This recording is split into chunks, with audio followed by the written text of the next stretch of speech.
আরম্ভ থেকে জীবনের শেষ পর্যন্ত হলো একটা যাত্রা। আর এই যে যাত্রা, সেই যাত্রা পথের মাঝেও আমরা অনেক নতুন যাত্রা নির্ধারিত করি, অন্য অনেক লক্ষ্য লাভ করি। এবার প্রশ্ন হলো যে লক্ষ্য বেশি গুরুত্বপূর্ণ নাকি যাত্রা? কেউ বলবে লক্ষ্য বেশি গুরুত্বপূর্ণ, কারণ তার জন্যই আমরা এই যাত্রা স্থির করি। কেউ বলবে যাত্রা বেশি গুরুত্বপূর্ণ, কারণ এই যাত্রা পথে চলতে চলতে আমরা অনেকগুলো শিক্ষা লাভ করি, কর্ম করার জন্য অনেক দিশা খুঁজে পাই। এবার লক্ষ্য এবং যাত্রা এই দুই গুরুত্বপূর্ণ, কিন্তু আরো একটা তথ্য আছে অত্যন্ত গুরুত্বপূর্ণ, যেটা বুঝে নেওয়া খুব প্রয়োজনীয়। আর সেটা হলো আপনার জীবন সাথী। সেই সাথী যে জীবনের সব পদক্ষেপে আপনার সাথে চলবে, আপনার সাথে থাকবে। সেই ব্যক্তির মধ্যে যদি করুণা থাকে, ভালোবাসা থাকে, তাহলে সে আপনাকে সাহায্য করবে, আপনার জন্য আপনার লক্ষ্য নির্ধারণ করবে, আপনাকে জীবনে একটা উচ্চ স্তরে নিয়ে যাবে। কিন্তু যদি সেই ব্যক্তি এর বিপরীত হন, তাহলে কোথাও না কোথাও তাকে পেতে পেতে, তার সাথে থাকতে থাকতে আপনি নিজের লক্ষ্য ত্যাগ করে দেবেন। তাই পথ এবং লক্ষ্য এই দুই নির্বাচন করুন, কিন্তু যখন আপনি জীবন সাথী নির্বাচন করবেন তখন কিছুটা সাবধানে, না হলে আপনার অভিজ্ঞতা সুখময় নয়, অত্যন্ত দুঃখজনক হতে পারে। আসুন আমার সাথে ভালোবেসে বলুন, রাধা রাধা। জীবনে কখনো আমরা বিজয়ী হই, কখনো আমরা পরাজিত হই, কখনো সুখ আসে, আবার কখনো দুঃখও আসে। আর যখন দুঃখ আসে তখন আমরা আমাদের এই দুঃখ কারোর সাথে ভাগ করতে চাই। আমরা কারোর সাথে নিজের দুঃখ ভাগ করে নিই, আর সেই ব্যক্তি আমাদের দুঃখ নিয়ে উপহাস করে। তখন আমরা আরো দুঃখী হয়ে যাই। আমরা এই সংসারকে দোষ দিতে থাকি, কিন্তু এতে সংসারের কোনো দোষ নেই। ভুল আপনার যে আপনি কোনো কুপাত্রকে নির্বাচন করেছেন দুঃখ ভাগ করার জন্য। মনে রাখবেন, যদি আপনার শরীরে ক্ষতস্থান তৈরি হয় এবং সেই ক্ষত নিয়ে আপনি প্রত্যেক জায়গায় ঘুরে বেড়ান, প্রত্যেক বাড়িতে আপনি ওষুধ হয়তো নাও পেতে পারেন, কিন্তু সেখানে নুন আপনি অবশ্যই পাবেন। সেই জন্য যখনই দুঃখ পাবেন, শুধু সেই ব্যক্তিদের কথা মনে করুন যারা আপনার দুঃখ, আপনার যন্ত্রণাকে বুঝতে পারবে, যারা আপনার সহায় হওয়ার জন্য প্রস্তুত, আপনাকে সাহায্য করার জন্য প্রস্তুত, আপনার অন্তরকে প্রেরিত করতে প্রস্তুত। তাদের কাছে নয় যারা আপনার দুঃখ নিয়ে উপহাস করে। আসুন আর আমার সাথে ভালোবেসে বলুন, রাধা রাধা। প্রত্যেক মানুষ সাফল্যের শিখরে পৌঁছতে চান, প্রত্যেকেই তার জন্য চেষ্টা করেন, প্রত্যেকেই এটা চান যে নিজের নিজের ক্ষেত্রে আমি সর্বোচ্চ শিখরে পৌঁছব। এবার সবসময় আমাদের প্রতিভা পূর্ণরূপে আমাদের সহায়ক হতে পারে না। কখনো কখনো আমরা সেই কাজ একা করতে পারি না, কখনো কখনো আমাদের সাহায্যের প্রয়োজন পড়ে। আর ঠিক এমন সময় বেশিরভাগ মানুষ ভুল করে ফেলেন। আর ভুল হলো এটাই যে কিছু ব্যক্তি এতটাই তাড়াতাড়ি সাফল্যের শিখরে পৌঁছতে চান যে কারোর হাত ধরে পরবর্তী সিঁড়িতে ওঠার বদলে তিনি কারোর পা ধরে ওপরে যাওয়াটাই শ্রেয় বলে মনে করেন। এবার সাফল্য দুজনেই লাভ করেন, কিন্তু কাহিনীর এখানে সূত্রপাত ঘটে। যে ব্যক্তি কারোর হাত ধরে ওপরে পৌঁছন, সে অন্যের জন্য নিজের হাতটা বাড়িয়ে দেন, তাকে সাহায্য করেন, তাকে প্রেরণা প্রদান করেন। নতুন সম্পর্ক তৈরি হয়, বন্ধুত্বের বৃদ্ধি ঘটে, এবং এই শ্রেষ্ঠ সম্পর্কগুলির সাথে উনি শ্রেষ্ঠ জীবন যাপন করেন। অন্যদিকে সেই ব্যক্তি যে কারোর পা ধরে সাফল্য অর্জন করেছিলেন, সেই ব্যক্তি শুধু একজন দাস হয়ে থেকে যান। শুধু তাকে দেওয়া সমস্ত আদেশ পালন করেন তিনি, তার নিজের কোনো ব্যক্তিত্ব গড়ে ওঠে না। সেই জন্য আপনি যখনই সাফল্যের পথে অগ্রসর হচ্ছেন, তখন পথ নির্বাচন সঠিকভাবে করুন, কারণ সাফল্যের ঊর্ধ্বেও একটি অন্য জীবন আছে। আসুন আমার সাথে ভালোবেসে বলুন, রাধা রাধা। সকলের মন আনন্দে ভরিয়ে তোলে কোকিলের মধুর স্বর, কিন্তু এই মধুর স্বর আমরা বর্ষাকালে শুনতে পাই না কেন? তার কারণ কিন্তু এটা নয় যে বর্ষাকালে কোকিল অসুস্থ থাকে, তা নয়। কোকিল সিদ্ধান্ত নেয় নীরব থাকার, কিন্তু এই সিদ্ধান্ত কেন নেয়? তার কারণ হলো ব্যাঙ। বর্ষার ঋতুতে অনেক ছোট ছোট স্থানে জল জমে, আর সেই কারণে অনেক ব্যাঙের জন্ম হয়। এবার ওই ব্যাঙগুলোর ধ্বনি এতটাই প্রবল হয় যে তাদের মাঝে এই কোকিল যতই মধুর সুরে ডাকুক না কেন তার স্বর আমাদের কানে পৌঁছবে না। সেই জন্য ও সিদ্ধান্ত নেয় চুপ থাকার। আর এটাই হলো আমাদের জীবনের শিক্ষণীয় বিষয়। আপনি যদি এমন কোথাও থাকেন যেখানে আপনার আশেপাশে মূর্খ মানুষ আছেন, তাহলে সেখানে চুপ করে থাকাই হলো সবথেকে শ্রেষ্ঠ সিদ্ধান্ত। কারণ ওই মূর্খদের চিৎকারের সামনে কেউ আপনার জ্ঞানের কথা বুঝতেই পারবে না। সেই জন্য সেখানে চুপ করে থাকুন। পরবর্তীতে গিয়ে যেমন এই ব্যাঙের ডাক এটা শান্ত হবে আর তারপর থেমে যাবে, ঠিক তেমন মূর্খদের সময় একটা নির্দিষ্ট কালের পর গত হয়। আর তারপরে আসে বিবেকবানদের সময়, আপনার সময়। শুধু ধৈর্য ধরুন। আসুন আর আমার সাথে ভালোবেসে বলুন, রাধা রাধা।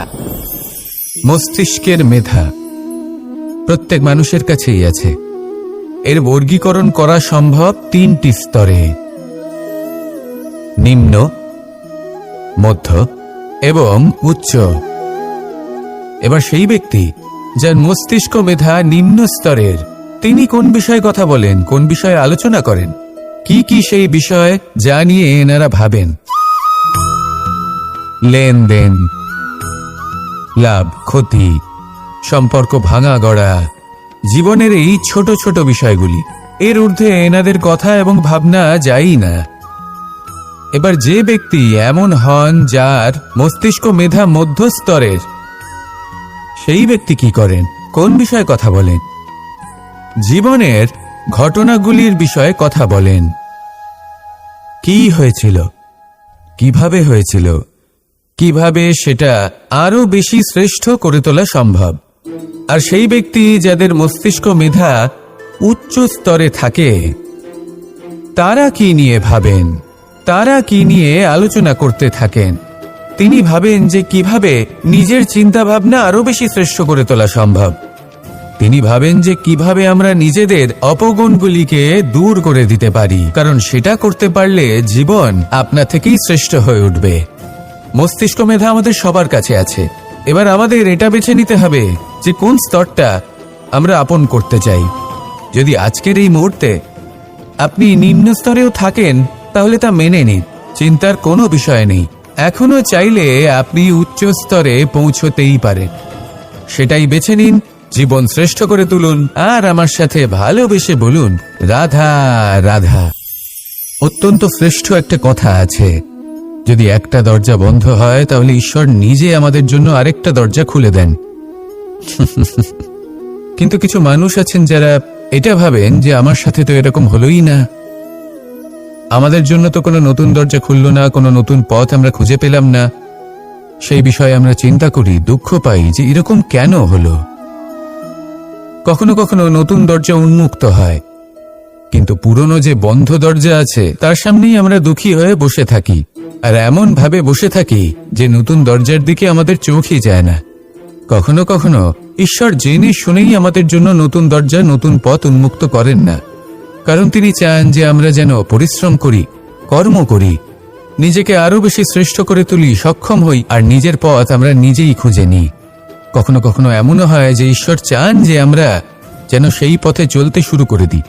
ভবিষ্যতে গিয়ে ঈশ্বর আমাদের সবকিছুই প্রদান করেন। মনে রাখবেন, যে ব্যক্তি নিজের বাড়িতে এসে নিজের দুঃখ নিয়ে বিলাপ করতে থাকেন, সুখ তার দরজায় পৌঁছে গিয়েও বন্ধ দরজা দেখে ফিরে চলে যায়। তাই দুঃখ আমাদের সকলের জীবনে আছে, কিন্তু সেই দুঃখকে আঁকড়ে ধরে বসে থাকবেন না, তাহলে আপনি আসন্ন সুখও ভোগ করতে পারবেন না। আসুন আমার সাথে ভালোবেসে বলুন, রাধা রাধা। এই সংসারের প্রত্যেক মানুষ কোনো না কোনো স্থানে অবশ্যই যান, অনেক অনেক স্থানে তাদের যেতে হয়। এবার এমন কিছু মানুষ আছেন যারা সেই স্থানে হয়তো কখনোই যাননি। উদাহরণ হিসেবে বলবো, কিছু মানুষ আছেন যারা মন্দিরে যান, চিকিৎসালয়ে যান, কিছু মানুষ কারোর কারোর বিবাহ উৎসবে যান, আবার কিছু মানুষ আছেন যারা নাস্তিক হন এবং কখনোই মন্দিরে যান না। কিছু মানুষ অসুস্থ হন না, তাই চিকিৎসালয়ে যেতে হয় না। এমনও কিছু মানুষ থাকেন যারা সামাজিক উৎসব থেকে দূরে থাকাটাই পছন্দ করেন। যে কোনো মানুষ হোক, যা কিছুই তার চয়ন হোক না কেন, প্রত্যেক মানুষকে একটি স্থানে অবশ্যই যেতে হয়।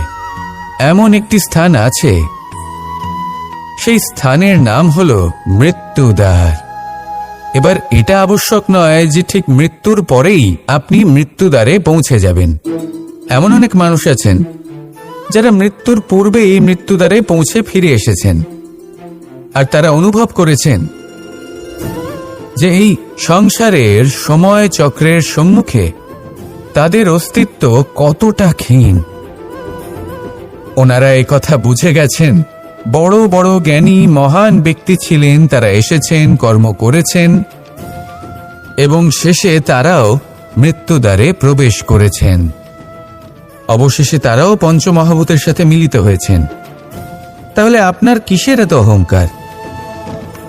এই জীবনে কেউ অমর নন। জীবনে কতদিন আমরা বাঁচব এটাও আমরা জানি না। তাই এই জীবন যাপন করুন। এই জীবনের প্রত্যেক মুহূর্ত এমনভাবে যাপন করুন, এই কথা মাথায় রেখে যে যে কোনো মুহূর্তে আমাদের মৃত্যুদ্বারে প্রবেশ করতে হতে পারে, তাই না? আসুন আর আমার সাথে ভালোবেসে বলুন, রাধা রাধা। কথা মানুষের পাওয়া সবচেয়ে অদ্ভুত উপহার। এই কথাই মানুষকে এই সংসারের সমস্ত প্রাণীর থেকে ভিন্ন করে তোলে, সংসারের সবচেয়ে উপরে নিয়ে যায়। এই কথার কারণেই আমরা একে অপরের সাথে ভাব আদান প্রদান করি। আমি আমার মনের ভাবনা অন্য কাউকে ব্যক্ত করতে পারি, অন্য কেউ তাদের ভাবনা আমাকে ব্যক্ত করতে পারে। এই কথাই আমাদের সবচেয়ে বড় ঢাল। এবারে দেখুন, আপনি নিশ্চয়ই লক্ষ্য করেছেন কারোর কথা মধুর হলে লোকে তাকে ভালোবাসে, তাকে নিজের বন্ধু বানায়। সেইভাবেই যদি কারোর কথা কঠোর হয় তাহলে লোকে তাকে ঘৃণা করে, তাকে নিজের শত্রু মনে করে। এই কথাই ভাষা হয়ে আমাদের ইতিহাস রচনা করে। তবে আমরা কি সত্যি বাণীর বিষয়ে অতটাই ভাবি যতটা আমাদের ভাবা উচিত? ভেবে দেখুন, মানুষের কথা বলতে শিখতে কত সময় লাগে। কোনো বালক 1.5 বছর বয়সে কথা বলতে শেখে, কেউ 2 বছরে, কেউ 3। এবার দেখুন, মানুষ 1.5 বছর বয়সে কথা বলতে শিখে গেলেও তার কি বলা উচিত এটা সারা জীবনেও শিখতে পারে না। এর উপরে মনোনিবেশ করুন, এটা বোঝবার চেষ্টা করুন কি বলা উচিত। নিজের কথা শুদ্ধ করুন, নিজের কথা মধুর করুন, আর সেই মধুরতার সাথে আমার সঙ্গে বলুন, রাধা রাধা। সময়, কথায় বলে সময়ের পূর্বে কিছুই হয় না। প্রতিটা ঘটনার একটা সময় থাকে। সময়ের আগে না সূর্যোদয় হয় আর না সূর্যাস্ত হয়। সময়ের পূর্বে গাছে না ফুল ফোটে, না ফল ধরে। কিন্তু একটা কথা ভেবে দেখুন, যদি বর্ষা আসার আগে কৃষক ভূমিকে না প্রস্তুত করে, বীজ রোপণ না করে, তাহলে কি ফসল ফলবে? যদি কোনো যোদ্ধা যুদ্ধের পূর্বে নিজের অস্ত্রে ধার না দেয়, তাহলে সে যুদ্ধ কি করে লড়বে? এর মানে এটাই হয়েছে, সময় আপনার যখন আসার তখন অবশ্যই আসবে, কিন্তু ততক্ষণ এটাও গুরুত্বপূর্ণ যে আপনি নিজেকে তার জন্য তৈরি রাখুন। কারণ এই সুযোগ, এই কথাটা শুনতে যত ছোট, এটা আসেও ততটা কম সময়ের জন্য, তারপর চলেও যায়। এবার যদি সুযোগ আপনার হাতে আসে আর আপনি তার জন্য তৈরি না থাকেন, তাহলে আপনি সাফল্য কি করে পাবেন?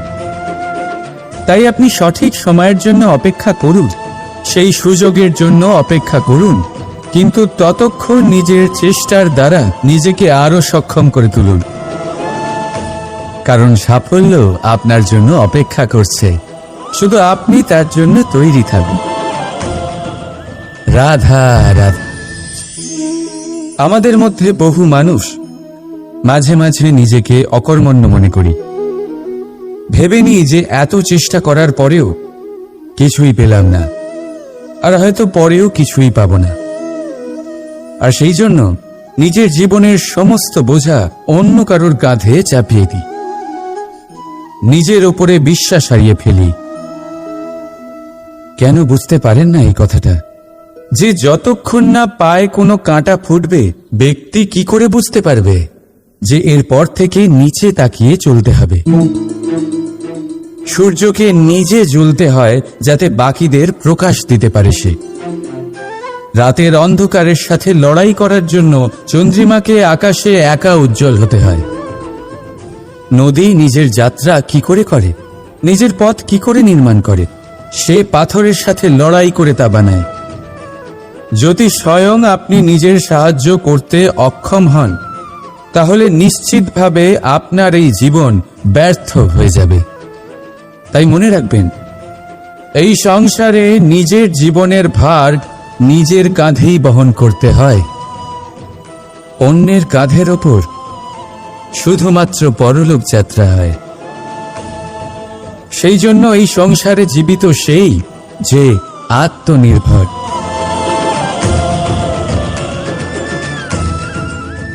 রাধা রাধা।